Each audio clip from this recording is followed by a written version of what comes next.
thank you so much for coming on Leadership Requested. Why don't you go ahead and introduce yourself?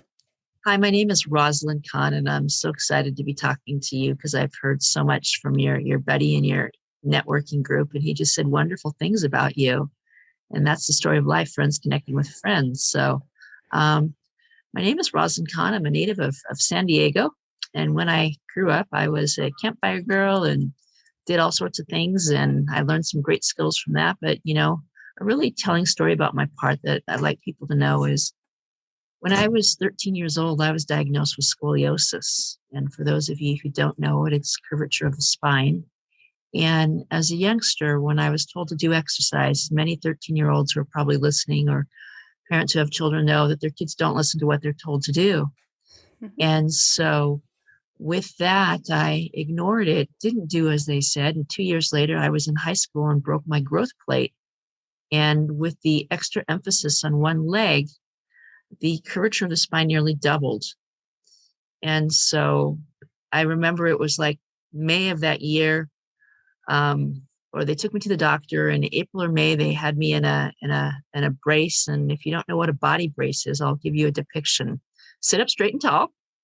And as you sit up straight and tall, I want you to put your hands around the smallest part of your waist, and I want you to squeeze as tight as physically possible. Now, does that feel warm and comfy? No, not even a little bit. Okay, so you can release, and I'll let you know that when I began to adjust to it, this was after the only times I could take it off was swimming, taking a shower, and that was it, and you slept with it. They determined that it didn't work. And so it was May of that year, and I was taking a walk in San Diego down this huge hill that's called Wandermere.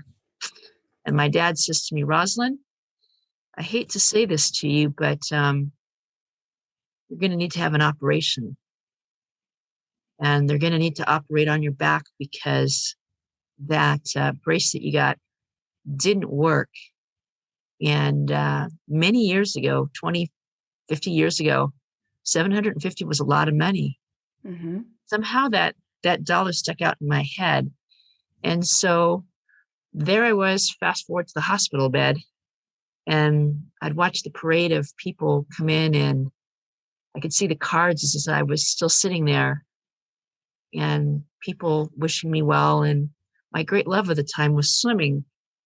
And so I wasn't going to be able to swim for another 6 months. And I was the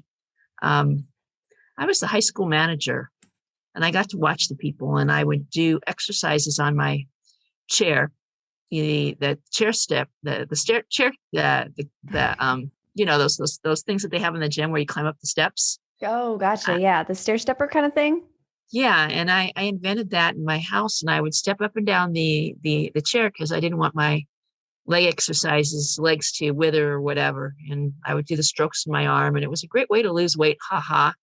Because with the body cast, you can't eat too much because there's only a limited space. And, that's the humorous part of me. But, despite the challenges, I fast forward to adult life. And I later went on to give a TED talk about it. And it was called Coming Around the Curve on my battle with scoliosis. And it was really a heartwarming story where young people came up to me and said, oh my God, I relate to that story so much. It's absolutely beautiful. And in an adult life, it's led to arthritis. And so I still suffer with pain from that. But, on to other things. I'd given actually 3 TED Talks. One of them was called Language Comes to Life. And it's about students who learn the English language and how that changes the way that they speak. I did another one that's called Breaking Cultural Barriers. And it's how everyone can make a difference in our world today. And then when I got involved in the TED world, there was the person whose name was Greg Akbadeka, and he worked with the fire department. He also organized these TED Talks. And he invited me to get involved in his group in planning and preparing. And I met a life mentor, John Bates, who's in the current book that's behind me called A Message for Tomorrow's Leaders. Mm-hmm. And You know, Greg said at the end of the sprint with organizing the TED Talk to he'd give me 6 months of coaching, and I wrote down that I wanted to write a book. And so the first book I wrote was called Language. The first book I wrote was Random Acts of Kindness Are Changing the World. Mm-hmm. And it was just about people going out and doing nice things and how I could motivate and inspire my students to overcome their fear of public speaking. The second one was called, that came out of a depression, was called Dogs and Roses, How to Reduce Stress and Anxiety in Today's Troubled Times. And then the most recent one is called A Message for Tomorrow's Leaders.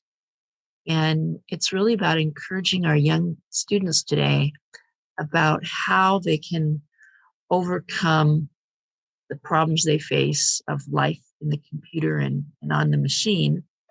And then in the pandemic, I took this time of gloom and doom, and I produced about 188 videos that if anyone is feeling down, they can go to my Facebook and see copies of these videos and what they're all about. And then lastly, I started this series that's been picked up by Spectrum, which is under my name on Instagram. And it's called Community of Unity, about bringing our world together. And I have amazing kids as a 12-year-old humanitarian who's in my book, talking about his stories of 3 years raising money to help other kids who are homeless that he visits on a regular basis, to several 88-year-old superstars. One, his name was Robbie Motter, who's in charge of an organization that are any women listening to this podcast. It's about women helping women. It's an international organization that helps women. And another lady in that group is called the Pink Lady, who's a riot. And she's still doing shows on this world today. There's a lady named, I think it's Lori Davis, who was my first guest, and she was talking about the Native American Indian population, how it is that she teaches English to another person whose name is Chaplain Dove, who's helping feed the population in LA. And they've just reached 85,000 people. And the people I interviewed yesterday is Robert and James Freeman, who is doing a tribute to their parents, and their history goes back to the early 1900s. And I titled this review that I wrote Rags to Riches, because their paternal grandparents was a tavernist, and he was also a musician. And when his native country had gone through the downturn, he could go to a debtor's prison, or he can migrate to another country. And I'll let your listeners tune in and listen to that show to find out the rest of that. But that's just a short, brief introduction. Wow, you have done so much, and you certainly turned something that could have been a negative, just life-altering, ruining situation into something positive and inspirational for other people. That's very admirable. I have a lot of questions for you. Well, I figured you'd have lots of questions, so fire away. Awesome. I'm ready. Well, I actually spent some time this week just listening to your TED Talks, some of your talks that you've done at school. And some of the things that I was really impressed with was the fact that I know I personally remember going to the nurse and getting the scoliosis exams at the nurse's office, and having maybe one or two people who had to go get further testing. But it's not something that I feel like is talked about. So I really appreciated learning more about your story, learning more about the treatment options or the treatment things that happen for people, and then the effects that you're still dealing with. Because I felt like it was something that we went through in school, but we didn't really know about. So I really appreciated that. But what I was really curious about was that leap that you took from just talking about health and education of that to multicultural education with children and talking about language and stuff like that. Where did that leap come in for you? Well, it's kind of interesting because I was in a lot of professional development groups and things like that. And one of the things I was gonna write a book, and the first book was Random Acts of Kindness. And it's a beautiful story of just people going out and doing amazing things. And I like to say from the get-go, if there's anybody who wants a copy of that book, just send me a message, and I'll take the top 10 who respond, and I'll send you a copy of a link to that book so you can see what it's about. It's heartwarming stories of just people doing nice things for one another. And when I saw that first TED thing, in life, when you see things and you say, I want to do that, Mm-hmm. I'm sure when you saw the first amazing podcast that changed your mind, you said, I'm going to be a podcast host. And you took off. And I knew when I saw that TED talk that I wanted to do that. And so, through the experience, and I like to tell people this, that everybody wants to go make $1 million when they start out, Mm-hmm. but life doesn't work that way. You gotta pay your dues. And so I was a volunteer, and anybody who's going through any career changes needs to know that you need to give yourself patience. There's not a race to get there as fast as possible, but just take from life. And if we learn from every experience, it's the greatest secret that I can convey to people. And so when I was in the TED world, the guy said, go meet the TED organizers. And I met the TED organizers, and there's going to be a meeting where the people go and pick the speakers for the TED stage. And I went and I appeared with a nonchalant attitude as everybody went around and said their stories. I said, hi, my name is Rosalyn, and I've been teaching in the college for about 13 years. And I'm just really here to learn. I just want to learn. And as I walked down the hall and in the line to the restroom, this lady comes up to me who's a major TED organizer and says, we need to talk. I think you could be really helpful in helping a number of people that I'm working with. And you would be the perfect person with all your experience and skill. And okay, that's tick one off the list. And later on, there was an opportunity to give a speech to this guy by the name of John Bates. And I had prepared a speech, and you hinted at it a little bit, and you said, but you're also a college professor. And my TED talk that I gave was the lives I had touched in my college classroom and the people I inspired.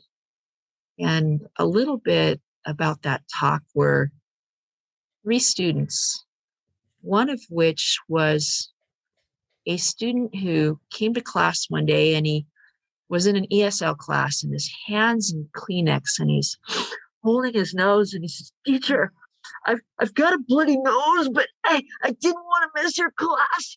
Is it okay if I go? And I'm like, please, please, please, please, just, it's okay. Just go to the hospital. And I tell the students in my class that class is so valuable. You don't want to miss a day. Mm-hmm. I was in another class teaching public speaking at Santa Monica College.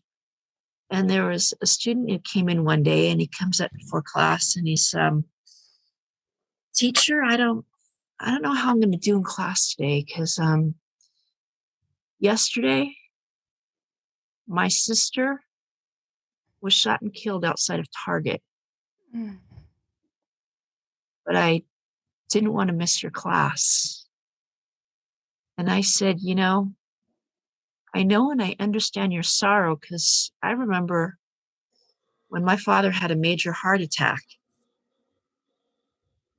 And I went to school, and I took a tape recorder because I didn't want to miss the value of education. And then there was the story of the student in my class who was another ESL learner who we'd shown the video of 12 Angry Men. And in the video of 12 Angry Men, it's the story of this guy who goes to trial and they have to bring all these people to agree. Mm-hmm. And we didn't have time to finish the video, but we were going to go see a play. Mm-hmm. And all my students went to the library and they checked out the video because they wanted to know the end of the story. And with that end of the story, this same student had later gone on to, I had my students do a thing called service learning. And in the service learning, they spent part of their time in the classroom. And I asked if they wouldn't mind volunteering to improve your English language skills. If you could have a fast track to learning English faster, would you do it going to a language school twice a week, or see if there was a way that you could increase that by increased practice? What would you do? Mm-hmm. Go faster. I mean, And so go faster. And so this young lady came into school one day and said, "Oh my God, teacher, I can't believe it. I can't believe it. You know, the other day I was handing out Bibles and lunch sacks, and I met more people than I've ever known in my whole entire life. And it was so inspiring." And that opportunity didn't work out. And so she ended up with a program that was teaching kids through videos of inner city schools of how they could turn their stories into movies. And she invited us, the classmates, out to the library one day and said, "Oh my God, guys, you got to come to the library. There's going to be these amazing speakers and it's an incredible opportunity. And I want you to learn from the filmmakers," and so on and so forth. And the stories that they came back with from this experience. And so the story goes on that I write a letter of recommendation for the student to give to earn a scholarship. And so she earns a scholarship to be a like labor organizer. And later she turns her life into getting another scholarship to become an artist. And she's now going back to real estate. And her life is just really opened up in that opportunity of what it's all about. And it's just amazing of the things that she went ahead and shared. And so it was kind of from that experience. My dog is just excited about what I'm saying. There's somebody at the door, and best whatever. audience. It's like they like the story. And so I was talking about her and how she'd gotten a scholarship from my class. And we fast forward to today, where I was under faculty orientation, and they were asking in this pandemic age of what is our why? Why do we still teach in the classroom, and how can we inspire our students? And I said, well, I want you to know my name is Rosalyn Kahn, and I'm a TEDx speaker.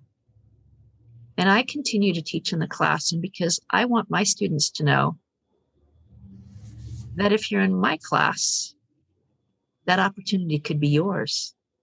And I've actually had speakers from my class who've gone on to deliver TED Talks. And so it's taking each opportunity. And, I was just doing my life and going as life goes. And one day, this friend of mine, whose name is James Bobick, and he's the director, came to me and he said, I've been following you for a while, and I just love your message of who you are and what you're about. And I think there's bigger things that you could be doing. And so he started me on this 188 days of doing video podcast, where I was able to get over 300 people who turn into one of my podcasts. And as it hit its high, and life in the pod world, you've got to be doing something different. He said, I think you could have a show, and I could see you on a series on Spectrum. And so I then proceeded to go from the 188 podcasts to interviewing over 35 people who I've recorded to be on this series. And I'm still a college professor in the classroom, and I still interview amazing people. And I like to shower the people who've influenced me to, I have a manager named Dr. Marielle McKinley, and she helps book these amazing people like the Freeman brothers, who have this amazing video out that's a tribute to their parents. It's 3 tributes by these phenomenal artists to get the word out to the world. And I just want to help make the world a better place. And I think if all of us do our part of who we can be, we can really help one another out. And that is hopefully the answer to the question. And I'm sure there's more that you want to know. Absolutely. I think that's awesome. And so often kids and teenagers, youth get such a bad rap. They're all just on technology. They are lazy. They get a lot of stereotypes from older generations. But I've found that there's a lot of kids out there that are amazing. They've got amazing potential. They're working really hard. And a lot of them are working against a lot of issues, whether it be at home, whether it be their health, whether it just be this uphill battle for themselves, and having teachers or people around them that believe in them and provide inspiration, even if it's just telling them that they can do it, is really something that's needed. And you've provided that for a lot of people. And thank you. As a parent, thank you for being that voice for kids, because they don't hear it enough. They don't hear it enough at home. They don't hear it enough in schools, and they don't hear it enough in the communities. So I appreciate what you do very much. Oh, thank you. It just reminds me of a class I taught at Larchmont High School, and of these brilliant kids and the speeches they came up with and the questions they asked. I'm not the A1 in technology, and I admit to my students on day number 1, there might be times where my technology doesn't work. And if you can help me out, I'd really appreciate it. So, in Zoom, we lose people and you can't find where the screen is, and you get back to it, or you're trying to play the video that you can hear, but they can't hear. And it's as they said, we're all in this together.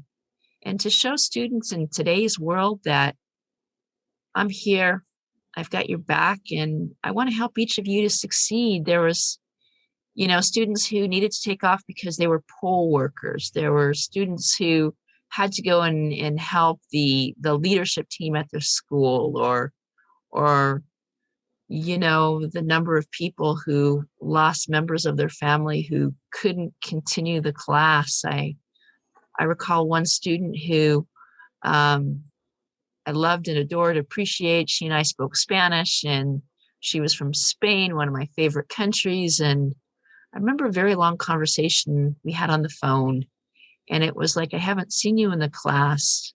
I don't know what's going on. And she's like, but I want to stay. I want to do the work. And I'm like, I understand. It's really hard when you lose someone in your life and they're no longer there, and you're in another country, and you're trying to find value, and you're trying to find validation, and so on and so forth. And learning speaking, it's a process. It's a building block. It's a series of skills that one is built on the other.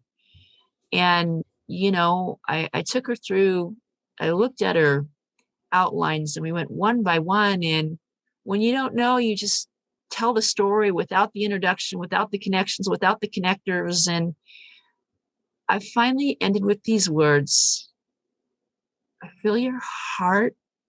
I feel your sorrow. I'm really 100% with you. She wanted to give a talk about why we need to donate money to third world countries to help these kids succeed. And it said, my heart is in the same place you are. The best thing that you can do is spend the time where you're in this country and volunteer Mm-hmm. and give of yourself. And this experience will take you years beyond where you're at today. And I remember getting off the phone and tears coming down my face of remembering that idealism of that kid or the professional who'd returned to school last semester and had missed a number of things and wanted to do it. And I dropped him and he said, but I've got all these different assignments I've got to go ahead and do. And public speaking is a process. I've been doing it for most of my life. I can get up and give a speech and have no idea, and it all makes sense because I've done it so many times. Mm-hmm. But we've got to learn from the tools. We've got to learn from the building blocks. And, those are the memories that come forth as we say those things. You mentioned storytelling, and something that was a big takeaway for me from seeing some of your talks and presentations is you're an incredible storyteller. It's not just normal public speaking, which you're right, is learned. You public speak with inflection and soul and your heart. Is that something that you have naturally done, or is it something that you really have worked to craft? Well, the key to life is being the authentic person that you're in your heart and your soul. And I'm going to ask you a question. I want you right now to go back in your mind to the saddest, most horrible thing that ever happened to you. Do you have that picture? Mm-hmm. Tell me about it. It would probably be being in the hospital with my grandfather dying. And he went in for a heart attack. I got the call at work. I was there. I was going to try and stay at work, but I could not focus. My grandfather raised me. He was my dad. So I drove the 45 minutes to the hospital, thankfully. And I got to the emergency room, and he was jovial and happy in his normal self. And within a few hours, he had a procedure, and we found out he needed a quadruple bypass. And he never woke up. And my family is not known for being terribly functional. So I went with him, with a family member I wasn't close to another hospital he was transferred to, but he never woke up. And I spent 2 days singing to him and talking to him by myself. And when I went home, he passed away. Not a great time. It's not a great time, but I want you to listen to the passion you had in your voice as you told that story. I could see you in the hospital. I could feel the anguish of what it was like to be raised by a person and have nobody by your side. You see, we all have talents that we don't recognize in ourselves. We all look at someone else and say, you can do it, you can do it, you can do it. And I'll give you another story. I was on a podcast with a guy in India that I met on a strategic alliance program. And, he was quite a dream maker, and he invited me to this call. So he had these people that he was coaching that were paying him. And this lady is trying her best to tell the story and practice the English language, but the words aren't coming out of her mouth. I can't do it. I can't say it. I can't. Uh-huh. I said, You told me a story I heard a few minutes ago about what your experience was like about being in Canada and how that experience shaped you. Tell me about that story. And when she told us about that story, the words flowed, the inflection was there, the variety was there, and so on and so forth. And it's like we all have these abilities, but what do we choose to spend the time on? What do we choose to spend the time on? And most people don't want to go to those deep, dark moments. Mm-hmm. They'd rather not share them with people, but they're absolutely what makes us real and allows us to connect with other people. It's being just that authentic self. I mean, I can go back to being on that operating table and they just put me in the body cast. and I'm like a highly active, physically all over the place kid, and I can't move. And the vocational nurse is coming in and I'm like, but I can't swim. I can't swim. My life is swimming. I want to go in the pool. I'm not going to take up basket weaving. I'm not going to take up knitting. Mm-hmm. And as a kid, I loved to write.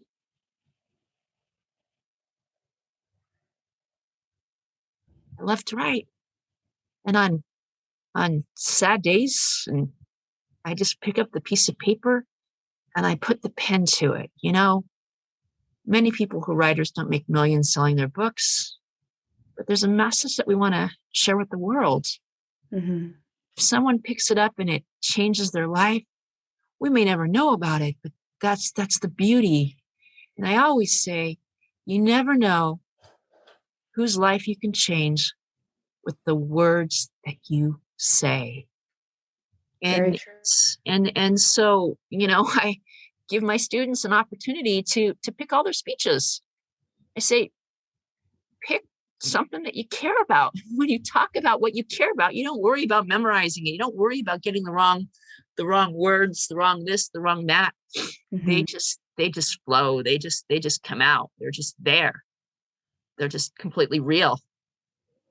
And Life's a lot easier when you're being authentic and you're not trying to remember someone else's script. right. And how many people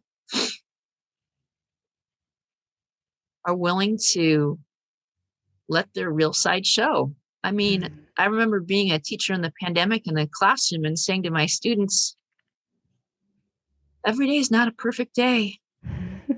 Wasn't a good one today, but I see all your smiling faces. And when I see and hear your voices, it just brings me to life. And students need to hear that you're in your home, I'm in my home. We're both dealing with the pandemic, and yet we're drawn to this common space, but at the same point, we're isolated. Mm-hmm. And how troubling and trying that is. You call it, how do I know you? What are you talking to me for? What do you want? What do you want? What do you want? What do you want? And it's like, can't we just have a conversation? Yeah, that art does get lost these days sometimes. Yeah, it really does. And, if you just want to reach out and connect and touch with people, I mean, that's the biggest thing they said on taking care of yourself, on mindfulness, is keep up those connections. Don't let this be the last time we talk. I want to hear from you, Jen. I want to hear about those.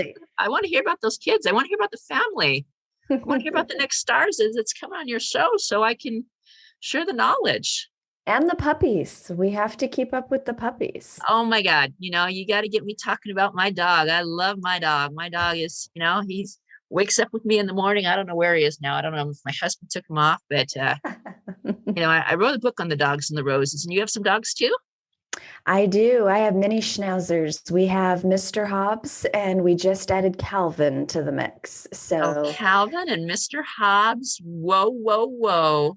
yep, we have a very full household, and they are definitely stars of the show here. Wow. Well, they say in this pandemic here that more people are turning to their pets than absolutely ever before, and there's a shortage of pets in the adoption centers and the kennels because people want to have that thing that they can bond to. And it's a great time. You're at home. I mean, when I potty trained Hobbs, I was working and I was out of the house 13 hours a day and had to have all these arrangements for him. And Calvin's spoiled. He has, people with him all day long. So it's a good time to do it. And you're absolutely right. It's a stress reliever. It's, that physical activity to take him on a walk a couple times a day. And it's a little bit of happy. It's something to laugh at when they're being silly. And it's good for your soul, in my opinion. But I have hypoallergenic dogs and I'm not allergic to anything. So they work for my little world. Oh, that's cool. Yeah, I have allergies to animals as well, but it's amazing, through life some of those allergies go away. So True. And you find you find a way around it to work it out when it's something that you really enjoy. I know people who are allergic to cats who now have those little hairless critters and they yeah. love them to death. Oh, yes, yes, yes. That is so absolutely true. So absolutely true. So I have one more question for you. We ask a final question on the show. This season, I am asking a question that I think you're perfect for. And that's, what piece of advice would you give the next generation? Well, you know, I was asked this question recently and I love it. And that is, if we could grow up in life and realize that it's not perfect, when things don't go well, it's not the end of the world. It's just part of the process. Life has good days, life has bad days. And if we had all of one or all of the other, we'd never be able to appreciate it. So if we can look at those experiences that we have in our life where things don't go the way that we want them to go and ask ourselves, what is it that we can learn from here? And take every day as a lesson, good experiences and bad experiences, not expecting perfection. And more than anything else is, do not in any way, shape, or form compare yourself to anyone else, because we are all gifts in ourselves of who we are and what our talents are. And there's no one in the world like us. So celebrate each day. Take a list of gratitude. Write down what you're grateful for. Spend some time meditating. Take out some time to quiet your mind and think about each and every day when you wake up, what are you grateful for? What have you accomplished? What are your hopes and dreams for tomorrow? And if you put them down on paper and you share them with a friend, you've got a buy-in of how you can make them into a reality. That's so good. That's something I did not learn until recently. And I spent a lot of years trying to fit myself into other people's mold and then feeling really yucky when I didn't, and trying to make myself different and just not knowing why I didn't feel right. And it's because that's not who I was. And I always knew it. I always knew it wasn't the right fit to try and be something else, but I didn't think it was okay to not be what I thought I should be because of what was around me or what society or my family or whatever was telling me to be. And it's such an important thing to know, like, be you. And also the gratitude, be thankful. And even if it's little things, like when you mentioned like the arthritis and everything else, some days it's really hard when you're dealing with pain or other things. I deal with a lot of chronic illness and chronic pain, and some days it's harder to be grateful than others. But there's days that I just have to be thankful that I woke up today. I have warm, fuzzy socks, and my heating pad works great. And I have a doctor who understands me. I have a cuddly dog. Maybe those aren't the biggest wins for somebody else, but those are my wins today. And I'm going to take those for a win. And over time, I think it changed my perspective from I can't be a part of what everyone else is doing, or I can't do what I wanted to do. And it turned it to an attitude of, you know what? I'm grateful that I'm where I'm at. And it gave me a peace that I didn't have for a really long time. And the younger you can get that, the better. No, it is so true, because not everybody's going to love you. You don't love everybody in the world either. So it's kind of like we take the goods and the bads, and don't take those snap judgments, because often we're wrong. We're Yeah. mistaken. And loving yourself is really the most important. I can take someone else not liking me, but I really need to like myself. That's the key to finding someone to love you, is to be able to love yourself first, is, loving the person that you are, because you're never going to get what you lack in yourself and trying to find it in someone else. Absolutely. Thank you so much for being a guest on the show. How can people get in touch with you and find you? I know I'm going to put all your information in the show notes, but what's the quickest and easiest way for someone to reach out? Well, the quickest and easiest way is I have a web page, and it's simply, everything is based on my name. It's rosalynkahn.com. And Great. you'll see my name in the corner on here, Rosalyn. Last name is Kahn. Great. And that is the key. You go to the web page, you go to LinkedIn, you go to Facebook, you go to Instagram. It's just Rosalyn Kahn. I And love it. like I said, I want to help the people out who are listening to the show. So if they reach out to me on my page or something like that, and send me a note, and check out my Instagram and start following me and send me a message, I will go ahead and for the first 10 people who do that, send them a copy of that first book. And there's also a link I'd like to provide, and it's 1,000 things that you can do during the pandemic. So anybody who's listening to the show who wants a copy of that, reach out to me, and I will give anybody who wants that 1,000 things that you can do during the pandemic. And that Awesome. is my gift to the world. So just tell them if they heard me on pronounce your last name for me, Jen. Hribar. Hribar, on Jen Hribar's show, and we'll have that in your inbox. Fantastic. Well, we'll make sure all that's provided. And thank you again.